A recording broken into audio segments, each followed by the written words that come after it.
Okay, we're going to turn on a sprinkler system now. This is one that we just installed. And I'm acting like this is what you would approach when you go to turn it on in the spring. So that means that it's already been winterized. And when I winterize a sprinkler system, I always have the ball valves half cocked. You see this? They're not completely closed, not completely open. And we'll go over that when we winterize the sprinkler system as to why that is. So the very first thing that I do when I want to turn on a sprinkler system, I close this ball valve. So if it was a reduced pressure, it would be longer. I would close this ball valve going to your main line. Then I would open this ball valve here. And sometimes I have my channel locks with me because these get really tough as I get older. I make sure my hose spigot is off. I make sure these two things here are closed.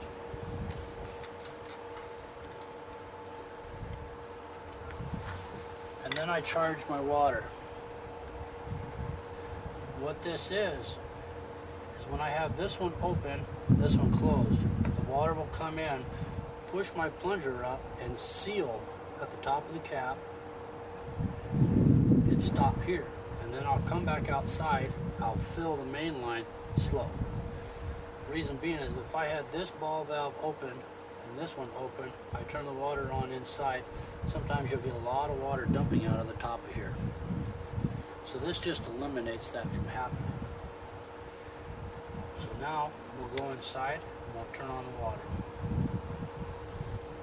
Okay, this is where my water source is.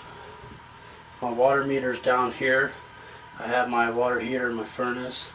A lot of times you walk into these rooms, there'll be all kinds of ball valves and everything else. And so a lot of times, since this is a new system, we're going to hang a tag here. And it's going to state sprinkler system. And this tells me exactly that it's for the sprinkler system. The other thing that a lot of times you'll see, the way I plumb them out, is I'll tee the line here and I'll have a hose spigot. This is for when I winterize it. In this case, the hose spigot to back drain it is in the crawl space. And I know that that's closed. And we'll also go over what why we need that hose spigot down in the crawl space. We'll go over why we need that. So right now I'm going to turn on the water to the sprinkler system and you'll hear it run. And I don't want to just crank this valve always open. Anytime you ever fill any type of water line, especially on PVC, you want to fill it slow. If you just get an instant rush of water and you just crank something on, it's going to create what's called a hammer. When it reaches the end of the pipe or the end of where the water will go, it'll build up that air pressure and it'll just slam the end of the pipe or a joint or a fitting, any place that's weak, and it'll blow it apart. So basically, I'm going to crank this and boom, she's charged.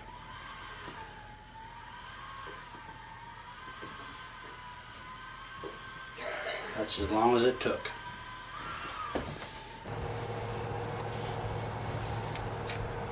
Okay, now we've charged our water line all the way up to here. We had this cap where this check valve is, it dumped a little bit of water. That's normal. That will happen. Now what we're going to do is we're going to fill our main line. And we're going to crank this on, third of a turn, and we're just going to let it fill. Let it take its time. Same thing I was talking about with the hammer. If I just crank this on, that water is going to reach the end of the pipe and it may create a strong enough hammer to break something. Sometimes, a lot of times you can put your hand on the pipe too and you'll be able to feel it.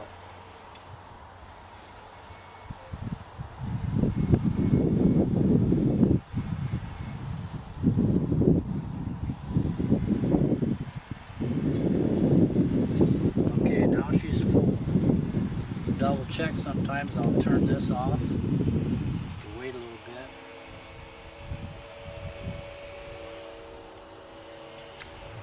she's full.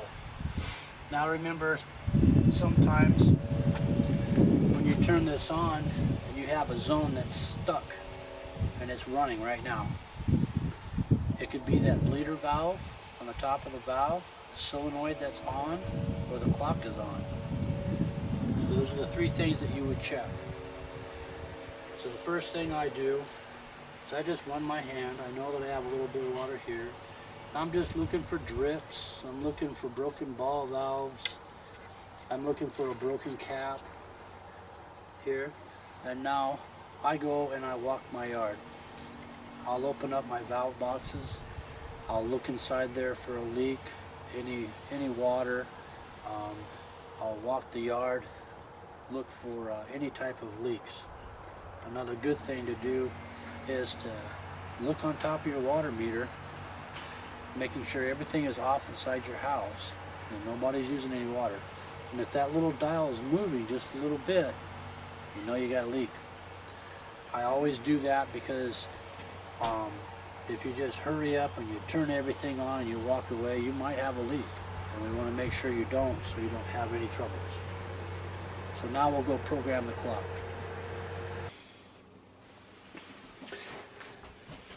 Okay, after winterizing my sprinkler system, the clock will be off. And in some cases, we take the battery out. So I'll get the battery, put it inside the controller. Now I'm going to go through and I'm going to check my current date, time, my start times, make sure all of my water run times are okay, my advanced cycles, my test, my seasonal adjust. I know from since we just installed this, everything's on program A. So I'm going to just go through and double check everything. Now through the winter, the date will probably be the same, but sometimes it's not. It is November 6, 2010. And just like whatever's flashing, I can always move up or down. Advance to the next, up or down. Advance to the next, up or down. That's okay. Now the time. A lot of times, your time will always be off when you go to program it in the spring after it's been off all winter long. And typically it's just by a couple hours. And the same thing again, whatever's flashing, it's always up or down. Move to the minutes, arrow up, arrow down. It's telling me it's 11:58 a.m. My start times. Typically these will stay intact. It's telling me my first start time is 1 a.m. I hit advance button. The other four are off. Now this is when I'm going to check all three programs. Make sure I have no time on those. But if you have a drip system, you may have different zones in your yard on different programs. Like if you have a very large yard, you may run half of them on program A and half of them on program B. So I'm going to check program C. They're all off. I know it's telling me that it's on odd. It's running on odd days. So in 1 is 10 minutes, 2 is 10 minutes, 3 is 10 minutes, 4 is 28, 5 is 29, 6 is 29. I know that the first three zones are spray heads, and 4, 5, and 6 are rotor heads. So that's correct. Advanced cycles, it's on odd days. That's where I need. If I need even, custom, cycle, what have you, use my arrows. Test valves. Now this is what I'm going to use when I go through my zones. I'm going to go through my zones and I'm going to turn on the sprinkler system. I'm going to turn to test, make sure it has 2 minutes on the zones. Okay. I'm going to hit manual start, turn to auto. And what this does is I'll go outside, I'll walk the yard, and I'll just sit. And for 2 minutes, the whole process, since I have 6 zones, will take 12-13 minutes.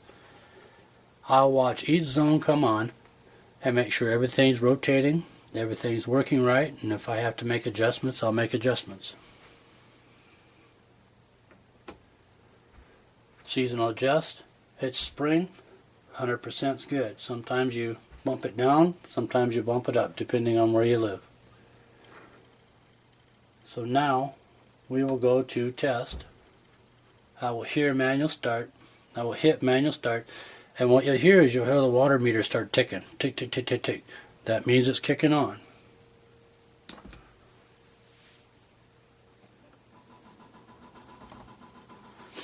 In some homes you won't be able to hear the water meter, but in this house we do. So that tells me zone 1 is running, and we will go outside and watch each zone come on.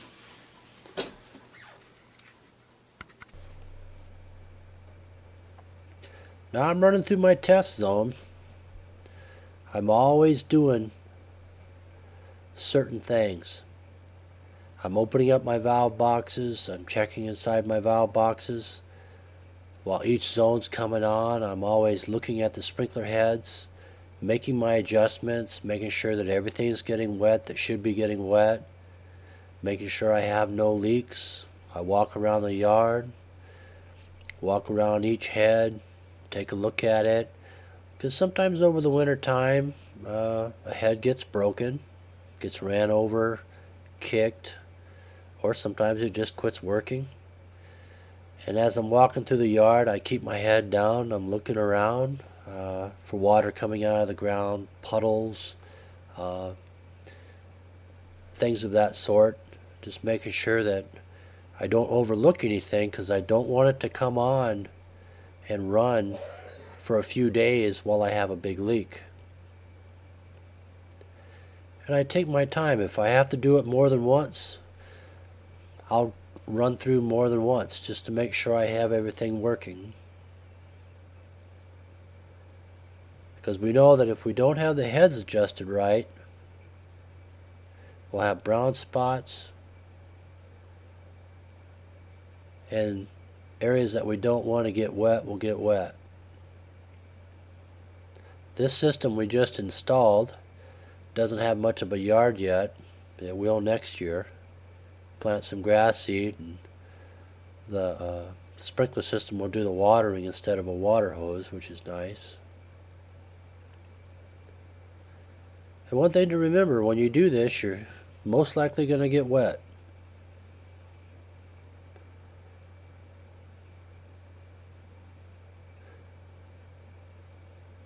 But just remember to take your time and check everything out, and don't forget to open up those valve boxes and check them out. That concludes the turn on checkout.